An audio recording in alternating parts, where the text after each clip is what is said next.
Good morning, everyone. It's Yvonne here from the Aussie Goddess to do your What's Cracking for Hump Day. Well, it's Hump Day for you guys. It's the last day of my week for me. So I'm off to Adelaide first thing tomorrow morning, extremely early, and I won't be back till Monday. So remember, there's no readings unless I get a chance to do some tonight or some on Monday when I get back. But I won't promise, and then that way nobody's going to be disappointed. So I will miss you guys. I hope that further down the track I have the equipment to take away with me when I go away so I can continue to do some readings, but we'll see how we go.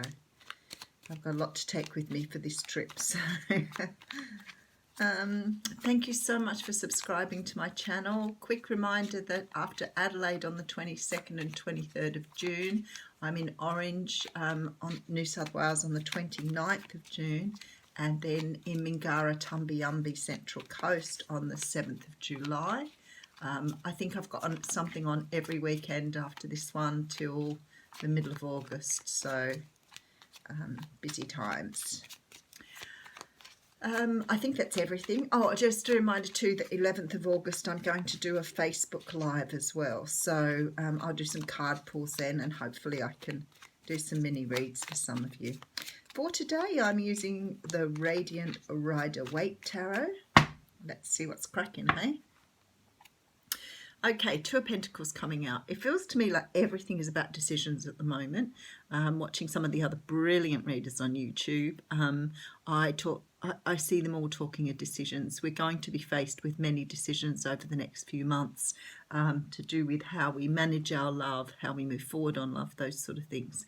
A lot of people sort of peeling back layers of childhood trauma, prior learning, conditioning, but mainly the letting go of how things should come out, how things should turn out, letting go of past stuff, past beliefs, past, as I said, past conditioning, but letting go of how we, sorry,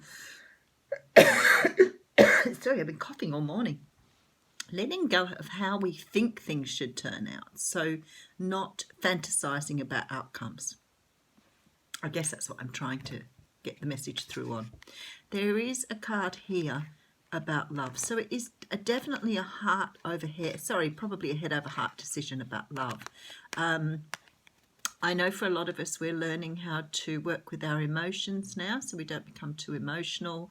We're learning to be able to express ourselves in a much more healthy way, not responding with emotions. But this is definitely some sort of match made in heaven here. You're probably dealing with this King of Wands. Now, he can be a fire sign, so he could be talking Leo, Sag, or Aries, but it's more likely it's the sort of personality of this person. He's obviously a king, which is what you really want to find. He is very passionate about what he does. You probably find him very attractive. He often is a leader in his own field. If he's not a leader at work, he could own his own business. He's very business savvy, but he's definitely someone who'd make you sort of turn an eye to him. That's it. How interesting. I pull back two cards then. This is very much about letting go of stuff, you see, in order to move forward on this. So the universe is saying that. Could be for some of you someone from your past here. But as you know, this card often comes up when we talk past life. This can be social conditioning, not letting go of your beliefs and the way you were taught to do things when you were young. That can mean a myriad of things for different people. I just noticed my camera's down a little bit too low. They can mean a lot of different things for different people, but this whole hanging on to past ideas, past thinking, past emotion, how you were taught to do things, your belief in yourself, all of those sort of things come in there. The letting go is the hard part, because sometimes you're not really sure what it is you're letting go of. Like you start the work sort of thinking, I know I need to let go of something, but you're actually not really sure how that particular thing affects you in this time. So it's not like you can pinpoint something and say, yep, I do that because of that. So it's about being able to understand that something you were taught as a child might affect you in your day-to-day life, but it's trying to understand what it is. But once you start doing meditations, you start doing the self-healing, you start to understand the direction, or spirit actually leads you in the direction you need to go. So you've got to trust that you're being led to the place where you need to be, because you're trying to get rid of this. And this is the card of betrayal, but it's also the card of negative thinking.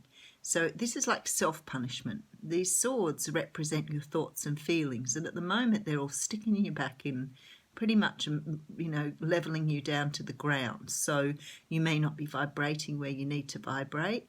This feeling of having so many thoughts in your head, they can be negative thoughts about yourself, they can be thoughts about the future, they can be thoughts about the past, but whatever it is, they're becoming too big a weight now to carry, and that's why it's coming up as the 10, because it's about to close out for you, as long as you've been doing your work. This is the Page of Cups. So the Page of Cups talks about an offer coming in. This is the water sign, Cancer, Pisces, Scorpio. This guy's only young. He's only a page, so it suggests that this person that's offering the message may only do something very small. Could be a text message, but it's only a very small gesture. That's the word I'm looking for. So you could have been looking inside. You could have been doing some work on yourself, trying to understand, by shining a light on the dusty corners, like I always say. But this is about going inside and trying to understand. Trying how to understand how to move forward on something here. It's like you want love here and you're thinking about it, and it's learning how to move forward. And the universe is saying, in order to move forward, you've got to let go of what you learned in the past, or let go of what happened in the past, whatever it is for you. Holy dooly, we're getting a hell load of swords this morning. This is being totally stuck in your thoughts. So this person could escape this. They could let go of these shackles or bondage, take off the blindfold and move forward, but they're stuck here. Now, this is a prison of your own making. So if you are stuck in this overthinking, beating yourself up, going back over things, then this is the energy you're going to come up with. So I feel like some of you here are trying to understand how to get yourself out of this energy. Yeah, because you're giving yourself a brand new start. You're taking a leap of faith here. Good. Okay, devil energy. So this is some of this stuff. This sword stuff is some of this stuff. It's about being bonded to past situations, being bonded to social conditioning. It comes up with codependency. If you're not sure about codependency and you think it might apply to you, go and have a look at that. Sometimes it can be bonded to addiction and obsession. At the very least, it can be a Capricorn that you're working with, but it's definitely this feeling that whatever this is stopping you moving forward. Now, the one thing that's really, really important here is this does represent egos. So it could be whatever you're stuck in, whatever energy you've got here is part of how you've created yourself, and it's no longer, you don't need it anymore. You can let it go now, because there's something that you need to work on here. There's something that needs work now, and you need to be ready to do this work. Oh, beautiful. So we have the Empress coming out here as well. So this is either the person that you are feeling strongly about, or this is the person that you are becoming, or you are already. This is the Mother Gaia. This is Mother Earth. She is ready to birth something new. She's fertile. She's ready.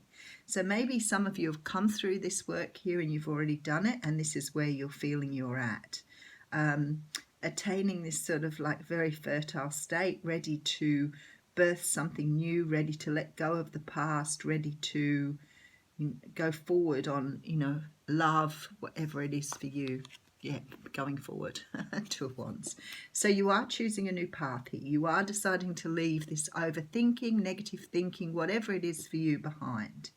For some of you, this this feeling of not being good enough or not being worthy of enough, or sometimes not trusting that the universe provides for you, or not trusting that things are coming your way. You just have to be patient. And I know patience is very difficult when you're, especially when you're in that first stage of grieving, to understand that things are happening, they are working in your favour, but they may take just a little while. Okay, so the universe is suggesting you take time out here. This is about taking time out to heal, taking time out to look at things from a very different perspective, taking time out to understand what is this energy that holds you back. What do you need to do in order to release the stuff that stays in your head? It's really funny, isn't it, why we hang on to past stuff, especially past hurts, but that's all child conditioning, childhood conditioning. Hanging on to things that no longer serve us. 2 cards wanted to come out then. Hanging on to things that no longer serve us. So, for example, you know, if somebody said to you when you were young, could be anybody, doesn't necessarily have to be family, but somebody could have said something to you that, you know, has affected the way you think about yourself now. If we were all raised in with confident, loving parents, we would all grow up knowing how beautiful we were. But a lot of us struggle to feel confident and comfortable with the person we've become. So what this is saying here with this Hanged Man is you need to start looking at things from a different perspective. And that's, you know, that takes a bit of work, takes a bit of, you know, meditation, study, understanding childhood trauma, complex PTSD if you've had post-traumatic stress disorder, if you've suffered from depression, all of those things, you know, take a little bit of time and a little bit of work and a little bit of energy to understand how you work with them. You may not ever get past them completely, but having a greater understanding of how they affect the way you look at yourself, your self-esteem, and your self-doubt is what they're saying. Then you'll bring yourself around to this energy. So the cards I have out here are the 6 of Abundance, which says heaven opens up its loving arms and pours abundance onto you. An unexpected gift is on its way. Accept it with gratitude and humility, knowing that you'll have a chance to return the generosity by giving to others in the future. So that's a nice card to get here. And this one here is be open to success. And it says, look at the wonderful things you can do when you listen to your divine guidance. Beautiful. You've balanced so many different priorities and come out a winner. There will be a lot of recognition and praise headed your way, but don't be shy. Allow others to shower you with the gratitude you deserve. And I guess that's pretty much the crux of the reading there. Have a fantastic day.